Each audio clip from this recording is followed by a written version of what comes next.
Often this gets framed as an emotional question. Can a bar girl be faithful? Men think they didn't try enough or that they were inadequate.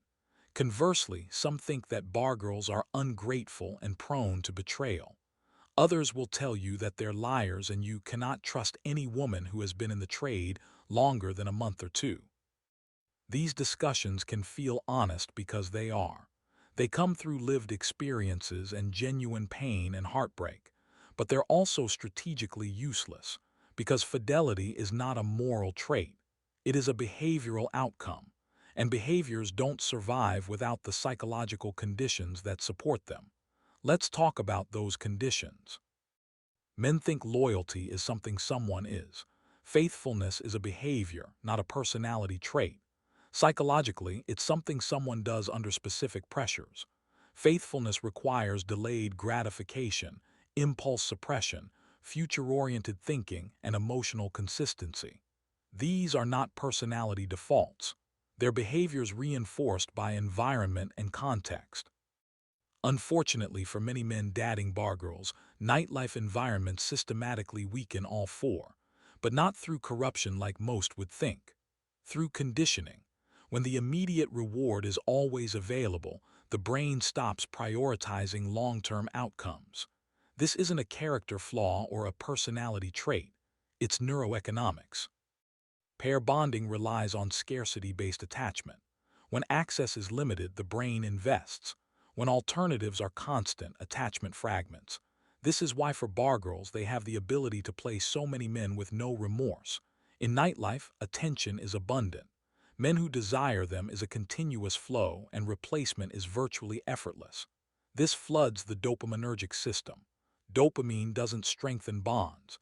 It weakens them by keeping the brain in search mode. You're asking one relationship to compete with a system that trains novelty-seeking daily.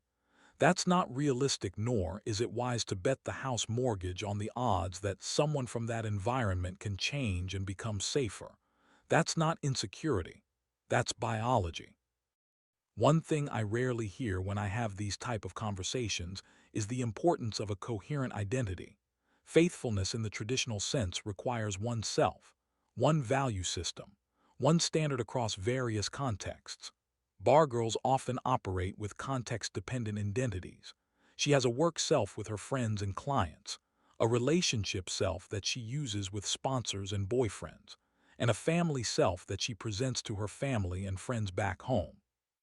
The family self is probably closer to her truer identity, but they all become desegregated parts of herself. The important thing to our topic is that each self contains a different set of rules. Psychologically, this reduces cognitive dissonance when crossing boundaries. What might feel like betrayal to you feels like compartmentalization to her. Her brain resolves moral tension by separating selves. She doesn't feel she has done anything wrong because the act was committed by a different self. This isn't deception or even self-deception. It's psychological survival. When your job requires you be dishonest, your brain naturally makes that dishonesty palatable. Men often mistake emotional regulation for intimacy. This is where some men fall hardest at. She mirrors your emotions, tracks your mood, adjusts tone accordingly, smooths anxiety where necessary. This feels intimate because most men are emotionally invisible in their home countries, but rarely does the man stop and think how these bar girls acquired such skills. It is through repetition and scale.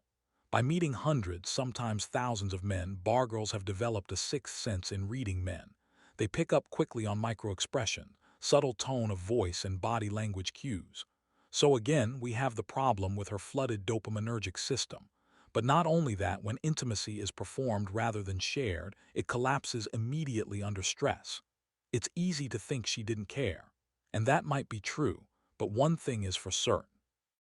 Performance isn't attachment. It's the cheap cousin of theater, and it's a lot more expensive. Here's something that I've seen discussed, but often wrapped in white knight tin foil. It is the background many of these bar girls come from. In the vast number of cases, bar girls come for unstable attachments with males. This includes unreliable caregivers, inconsistent or dangerous male figures, and financial volatility. The nervous system adapts to growing up in these type of environments. Security becomes redundancy because it has been proven over and over that depending on one figure leads to disappointment or even suffering. With that logic firmly entrenched in her mind, any sense of safety becomes optionality. Exclusivity feels risky when abandonment has been a historical constant, so the mind keeps exits open. Men interpret this as disloyalty. Psychologically, it's threat mitigation. So when you ask a bar girl to be exclusive, you're asking someone trained to survive chaos to tolerate emotional dependency. And it takes a lot more than affection to overcome that. A common misconception men have is they believe support creates loyalty, but in reality, it often does the opposite. Giving a bar girl a monthly salary temporarily creates a sense of gratitude. That emotion soon passes to normalcy. Then what happens is she slowly begins to lose respect for you. Paying a monthly salary to a bar girl has serious connotations.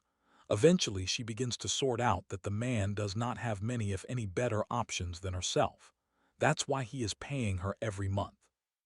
Once a bar girl has this epiphany, there's no going back. The relationship will exist in a permanent state of asymmetry until it is completely broken. The man, increasingly desperate, will attempt more and more extreme acts to win the bar girl's devotion. None of it works because, when one person carries the lion's share of the risk, it causes the other party to become callous and bold once they decide they are finished. This is where men get their hearts trampled. But it doesn't always have to be so cruel. Sometimes even a bar girl with the best intentions will collapse inside the wrong peer group. If she has friends who normalize side men, backup sponsors, or quiet overlaps, then fidelity becomes socially expensive. Over time, humans prioritize belonging over principles. And with bar girls who crave identity and a sense of companionship, isolation is a stronger deterrent than guilt. Faithfulness that costs a bar girl her community rarely survives. Other times, men say that their bar girl changed. No, what they meant to say was the environment changed. The man's presence provided structure, routine, and emotional anchoring. Remove that and baseline behavior returns. The problem is that the inherent nature of this dynamic. The man will never be around to witness this shift back to baseline. This is why when some men decide to surprise their bar girl, they are often in for a surprise of their own. Or when some men hired a private investigation, they are shocked at the day-to-day routines of their bar girls when they are not there. This extreme form of context dependency is what makes dating bar girls so dangerous to the psyche. Bottom line, if loyalty only exists under supervision, it's not loyalty, it's regulation. But here's the thing, a man will never be able to be with a bar girl 24/7. Eventually, that steady drip of regulation will not be there. Then what? Likely she will seek out another source. Undoubtedly, it would start small at first. A message here, a message there, then maybe video calls. But over time, it would almost certainly escalate. So we've unloaded a lot of bad. Is there any good to this situation? Because let's be honest, sometimes a bar girl can be faithful, but let's have a strong look at the conditions.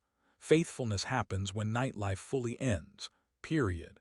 If she's still seeking outside validation, exclusivity is on a ticking time bomb. A bar girl needs to integrate one identity. One quick way to test this to see how she feels about her time as a working girl. If she looks at it with fondness or haziness, her identities are still not integration. Because 9 times out of 10, any woman would look back at what she had to do to make money with a sense of detached horror. Another way you'll know a bar girl is faithful is if her income stabilizes on her own, not with you helping her. That means she chooses a normal job and takes the pay cut associated with nightlife work.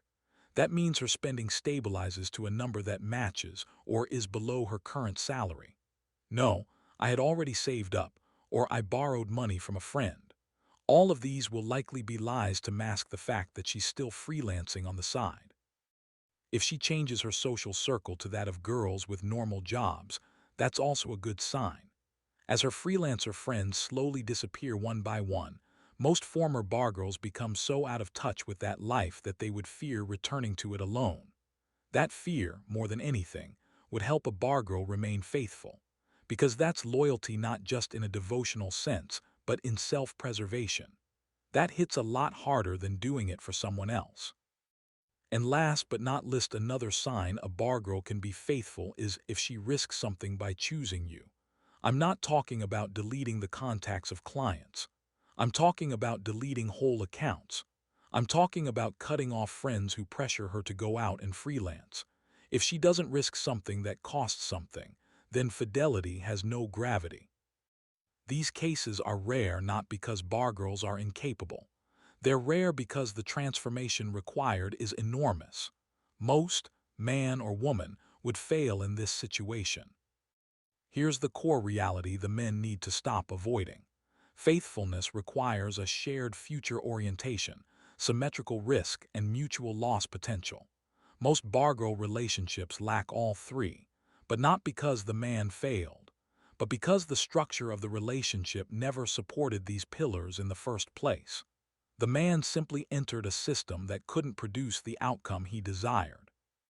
The final takeaway of this video is that loyalty cannot be secured by love alone, and it certainly cannot be secured by money.